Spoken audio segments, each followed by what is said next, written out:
1925, a city on the brink of becoming a legend. But before the silver screen polished its image, Los Angeles was a raw, booming metropolis of oil, rail, and rapid transformation. In just 5 years, the population had doubled. Over 1 million souls had arrived, drawn by the promise of the West and the smell of opportunity. It was a city built on black gold and the relentless sail of the American dream. Real estate developers were carving the desert into suburbs overnight. At its heart was downtown, the commercial engine of the Southland, a vertical forest of Beaux-Arts and Renaissance revival architecture. In 1925, the opening of the new Chamber of Commerce building served as a monument to this runaway growth, a structure of faith, as the papers called it. The skyline changed almost monthly. To live in Los Angeles in 1925 was to live in a perpetual state of construction. But amidst the steel and concrete, there were pockets of respite, and none were more significant than Pershing Square. Pershing Square wasn't just a park. It was the city's social crossroads, a place where the diverse threads of LA life converged. Redesigned by John Parkinson, the park offered a formal elegance that contrasted with the dusty, bustling streets just outside its perimeter. In the 1920s, it was known for a surprisingly tolerant atmosphere, becoming a gathering place for activists and marginalized communities. Grand hotels boasted of their proximity to this lush oasis, marketing the square as the front yard of the city's elite. But just a few blocks away, atop a prominent hill, a different kind of Los Angeles was beginning to fade. This was Bunker Hill. Once the most exclusive residential address in the city, Bunker Hill was a neighborhood of Victorian grandeur and panoramic views. By 1925, the hill was being pierced by tunnels, connecting the old downtown to the expanding west. But the progress came with a price. As the wealthy moved to Beverly Hills and Pasadena, the grand mansions were subdivided into boarding houses. The height of fashion was becoming a working-class hub. Angel's Flight, the shortest railway in the world, remained the vital link between the hilltop residents and the markets below. City planners were already beginning to use the word slum. The very grandeur that defined the hill was now seen as a relic of a bygone era. While the old heights faded, new monuments were rising. The Central Library, a masterpiece of ancient and modern design, was taking shape. Its murals told a sanitized version of California's past, even as the city's real history was being written in the streets outside. But how did 1 million people move through this sprawling landscape? They rode the red cars, the largest electric railway system in the world. In 1925, the system reached from the mountains to the sea.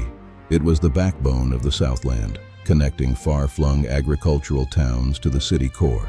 The new subway terminal building near Pershing Square was the heart of this empire, serving lines to Hollywood and the San Fernando Valley. But the tide was turning. By 1925, Los Angeles had more cars per capita than anywhere else on Earth.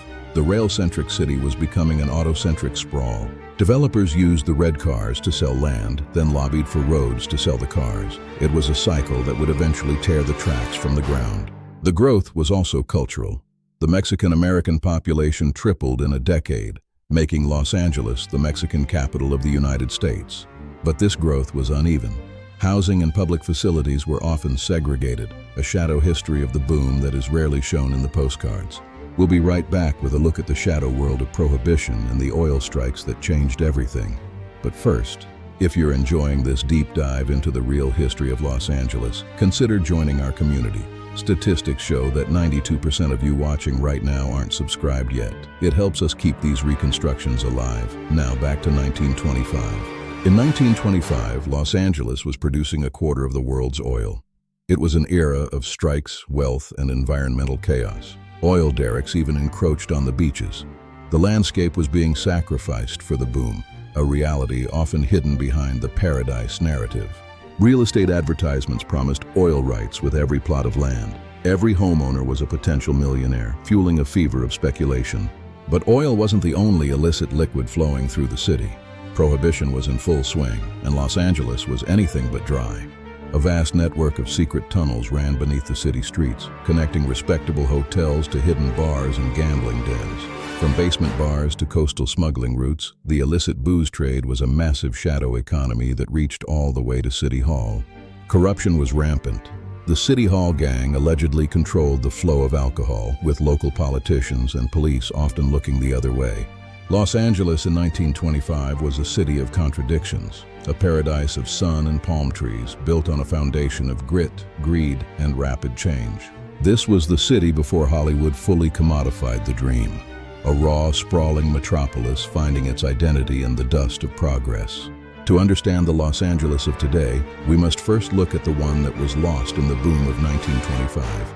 AI reconstruction. Ambient city sounds, streetcar bells, vintage car horns, chatter. Let's take a closer look at the streets as they were. Imagine walking past the Orpheum, the smell of roasted peanuts from a street vendor, the constant hum of the electric rails.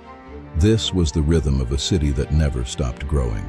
Music continues to a somber, period-accurate crescendo,